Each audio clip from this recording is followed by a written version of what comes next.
ಸಿದ್ದಾಪುರ ಪಟ್ಟಣದ ರಾಘವೇಂದ್ರ ಮಠದಲ್ಲಿ ನಡೆದ ಸರ್ಕಾರಿ ಪದವಿ ಪೂರ್ವ ಕಾಲೇಜು ಸಿದ್ದಾಪುರ ಇದರ 2026-27ನೇ ಶೈಕ್ಷಣಿಕ ವರ್ಷದ ವಿದ್ಯಾರ್ಥಿ ಸಂಸತ್ತು ಕ್ರೀಡೆ ಹಾಗೂ ಸಾಂಸ್ಕೃತಿಕ ಚಟುವಟಿಕೆಗಳಿಗೆ ಶಾಸಕ ಭೀಮಣ್ಣ ನಾಯ್ಕ ಚಾಲನೆ ನೀಡಿದರು.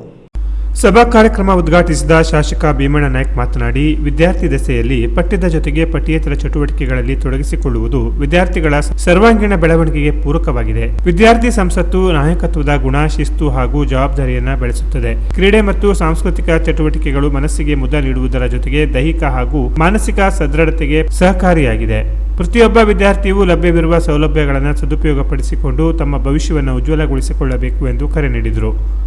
ಈ ಸಂದರ್ಭದಲ್ಲಿ ತಾಲೂಕಾ ಗ್ಯಾರಂಟಿ ಅನುಷ್ಠಾನ ಸಮಿತಿ ಅಧ್ಯಕ್ಷ ಕೆಜಿ ನಾಗರಾಜ್, ಕಾಲೇಜು ಅಭಿವೃದ್ಧಿ ಸಮಿತಿ ಉಪಾಧ್ಯಕ್ಷ ಸುರೇಂದ್ರ ದಫೇದಾರ್, ಪ್ರಾಚಾರ್ಯ ಬಿಎಸ್ ಹೆಗಡೆ, ಉಪನ್ಯಾಸಕರು, ಕಾಲೇಜು ಅಭಿವೃದ್ಧಿ ಸಮಿತಿ ಪದಾಧಿಕಾರಿಗಳು ಉಪಸ್ಥಿತರಿದ್ದರು. Canara plus news, Siddapura.